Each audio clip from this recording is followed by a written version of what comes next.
For Gilmore.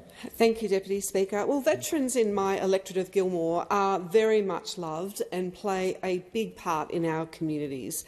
Gilmore is home to over 7,000 serving defence members and veterans and their families as well. Gilmore has the highest number of defence members and veterans in New South Wales. So it's fair to say veterans and support for veterans is a very important topic in Gilmore.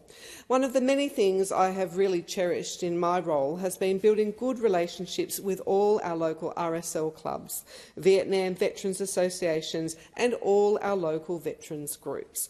This has taken time, but it is so important. I have gotten to know ESOs and have heard many of the challenges around veterans' claims. I vividly remember one RSL sub-branch meeting and hearing about the very real impacts of such a high number of veterans' claims that the ESO was supporting that had been ongoing for a very long period of time. Our ESOs play a vital role, but I remember thinking they need more support. It was the time under the previous government that veterans' claims processing had blown right out, and veterans and their families and people supporting them all felt that intolerable pain. Deputy Speaker, Nowra is a proud Navy and Defence town. We are home to HMAS Albatross, the Royal Australian Navy's largest base and the only naval air station in Australia. We are also home to HMAS Creswell, the Royal Australian Navy's Officer Training College. We also have many lodger units at HMAS Albatross, including the Army's Special Operations Command's ADF Parachuting School. We are truly lucky to have such diversity in defence in the Shoalhaven, including the most amazing defence industry businesses. So it is natural, when serving defence members retire or conclude their time with defence locally, that they stay in our beautiful area that has been home for their families for some time. So the question became, how can we better support our veterans and their families? Deputy Speaker, I was proud to advocate and deliver one of the first veterans wellbeing hubs at Nowra, the Shoalhaven Veteran and Family Hub. I have visited often and witnessed the many different veterans groups and veterans participating in wellbeing activities and accessing support. It is a wonderful centre, funded and supported by the federal government. In fact, just a couple of weeks ago, I joined Invictus South Coast and Bowls Great for Brains at the Warragee Sports Club to bowl with veterans and their families. This is just one of the many wellbeing activities on offer in my area from dedicated workers and volunteers supporting veterans and families. But one thing that has always stayed with me from before we came to government was the issue of that massive backlog of veterans' DVA claims and the impact this was having on veterans and family members. And I'm pleased to say the backlog is an issue we have been tackling, with an additional 500 DVA staff employed to work through the backlog. And I'm also pleased to say that because of the Albanese government's work in this regard, and it has taken time, and full credit to the Minister and his department, DVA claims are now back to within normal processing times.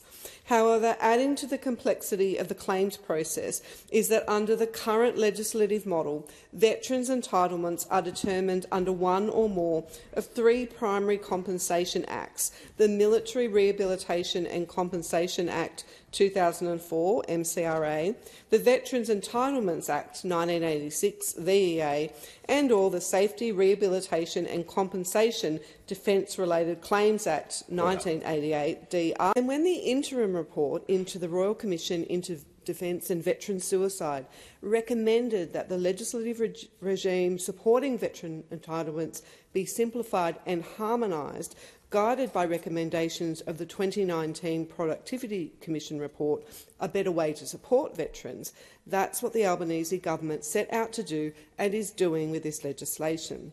In handing down its report, the Royal Commission observed that the current system of veterans' entitlements is so complicated as to adversely affect the mental health of some veterans and their families. Calls to address this complexity have been long-standing, and this bill represents the most significant commitment from government towards simplifying veterans' legislation since the introduction of the Military Rehabilitation and Compensation Act 20 years ago. The system is overly complex and difficult to understand. In 2019, the Productivity Commission recommended that these 3 acts be streamlined into 2. The Albanese government has taken that a step further. The bill streamlines the number of acts the Department of Veterans Affairs currently administers from 3 to 1, which will greatly simplify claims processing and give veterans and families the support they need faster. The new regime will mean it is easier for veterans and families to understand what they are entitled to, make it easier for veteran advocates to assist veterans and families with their DVA claims, and simpler and quicker for DVA process veteran and family claims, so veterans and families receive the benefits and supports they need and deserve more quickly. Speaker, it is important to note the consultation with stakeholders that has occurred with regards to the developments of this bill. I note that RSL Australia have welcomed the government's proposed legislation to simplify veteran entitlements legislation. The DVO-ESO Roundtable, the main dialogue forum between the Department of Veterans Affairs and the leadership of ESOs and defence communities, has also supported the proposed legislation. Speaker, it's important from the outset to note that no veteran will be worse off under this legislation, and nobody will receive lower benefits than they are already receiving. Under revised arrangements, the VEA and the DRCA will continue in a limited form, grandparented, to support the Single Act model, but will be closed to new claims for compensation and rehabilitation from 1 July 2026. The bill also introduces a range of enhancements to the MRCA that will make access to entitlements easier and fairer for veterans.